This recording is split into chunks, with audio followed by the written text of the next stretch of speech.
Pods. So, yeah, got a pod. Sandy Aftermath, day 66. Is it 66? I believe it's 66 today. So, haven't done one of these in a while. One of the reasons why is because, well, there was the holidays, but also I had promised that I wasn't going to do one of these unless I had something good to report, because it just seems like just become a siren of bad news all the time, so who wants to, like, watch videos of me, whatever, complaining or showing you all my lost stuff or whatever, so, though I did shoot something, I shot something on, day 50, maybe 54, or 56, or 50 something, which I never went out because I was hoping to, do some more recording and get some good news in there, which I never did. So maybe I'll include that footage in this video here, maybe over here, or maybe there, or there. Oh, you know what? Hey, this is my pod. I'm in a pod. Yes, this is a pod. So it's not full yet. I just started filling it. So those boxes right over there. Those are initial boxes in my pod here. So, but this is what the pod looks like. Now let me step out, and you can see the pod behind me. So here you can see pods. So yeah, I got a pod. So I can actually record an episode of Podshock in a pod. The acoustics in here, let's check. It's a bit of an echo, but it might enhance the podcast. So yeah, maybe. But the thing is, it's cold. It's not a heated pod. So when it's now it's January 2nd, and the temperatures here are hovering around freezing or below freezing. So it's a bit chilly. Yeah. So maybe when it warms up. Though we do have an episode to go out that was recorded right before Sandy. I think it was October 25th. So and Sandy was the 29th. So it's in post-production. The trouble is finding the time to do it, because even though I set up a makeshift computer now to edit that out and get it out, and I want to get it out, finding the time is an issue right now. Anyway, hopefully soon. I could just have to carve out some time. And then there was the holidays, and my sister's still in the hospital. So there's some good news. Not that my sister's still in the hospital, but that she's doing a little bit better finally. She's still, nowhere near being released right now, but she's actually there's that curve or that turn somewhere that so now I think she's more on the road to recovery, and which is good. So it's still a long road ahead, but some good news there. So more good news. I want to thank some more thank yous go out to first of all Auntie M's Helping Hands. It's a great organization.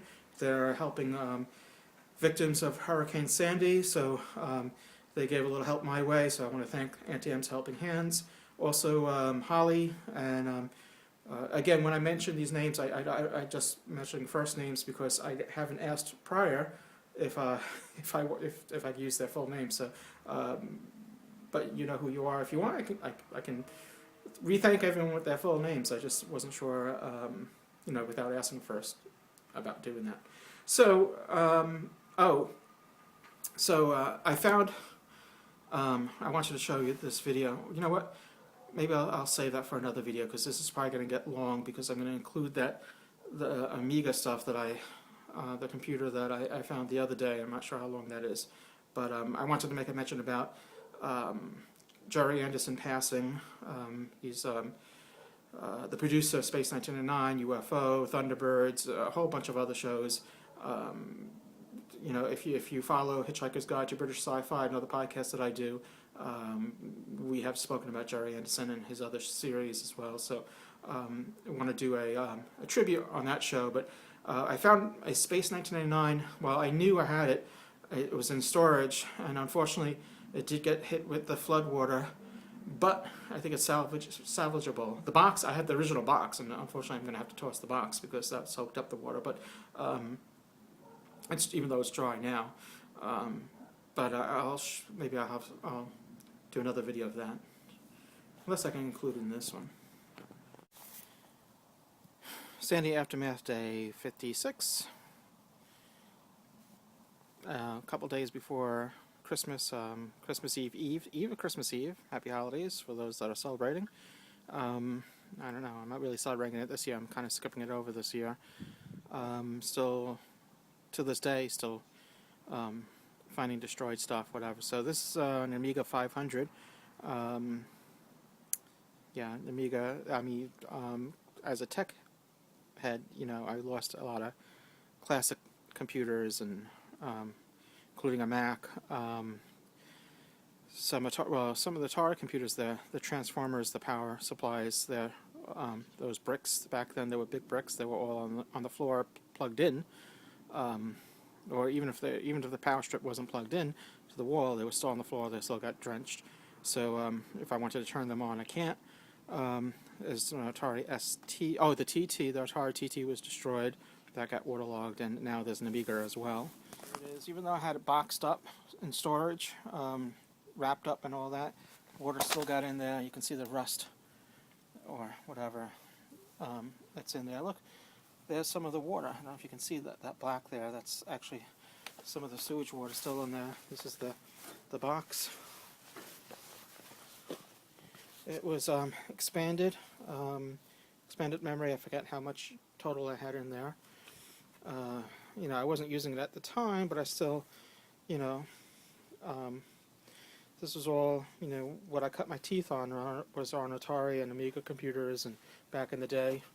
So, yeah, that's the, look, there's some water there coming out of, well, it's too light here to see it. All right, now I got the flash on so you can see it better. There's water still coming out of the box. And there's the Amiga, and there's the water I was telling you about.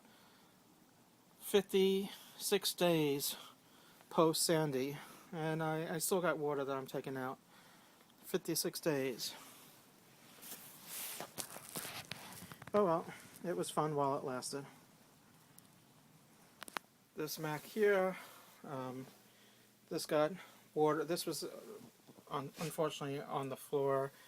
Normally, well, this is one of the few Macs that I did have standing on the floor. The other ones I had on counters, but this one got soaked with the flood water. So this Mac as well. This is an old Quadra 650 Mac. This was also got flooded out. So goodbye to that. Here's what's left of my Atari TT-030. This was a 32-bit Atari computer. At the time, it was on par with the Mac at the time in the early 90s. So, as you can see here, that got flooded out too. Mac USB keyboard is no good anymore. The Atari 130XE. This is an 8-bit Atari computer. I got a lot of junk piled up on top of it right now because I got to put stuff somewhere. But underneath here, these are all the power transformers. Guess where they were? Right where they are now, on the floor. You know, there was a power strip there. I took the power strip out, but all these power transformers, these power adapters, powered the computers, the two disk drives, and whatever else I had attached to it. These were underwater. So essentially, these computers are no good because, you know, unless I get some used ones with and get those power adapters replaced. So yesterday I had a contractor here giving me, coming here for an estimate on getting everything. All these walls have to be torn down, including the ceiling there. The ceiling tiles, look at the stars there. You can't get those ceiling tiles anymore. They have to come down because once the walls come down, they come down too. The floor, even I already took the carpeting out and rugs out, but the remaining linoleum tiles on the floor need to be needs to come out because there was sewage water here underneath those tiles. There's bacteria, so that has to come out. And I have a bar, built-in bar here, which that's all covered. Well, the bottom part has mold on it. So yeah. So anyway, along with the tech is the non-tech stuff. But whatever, there's just lots of destruction.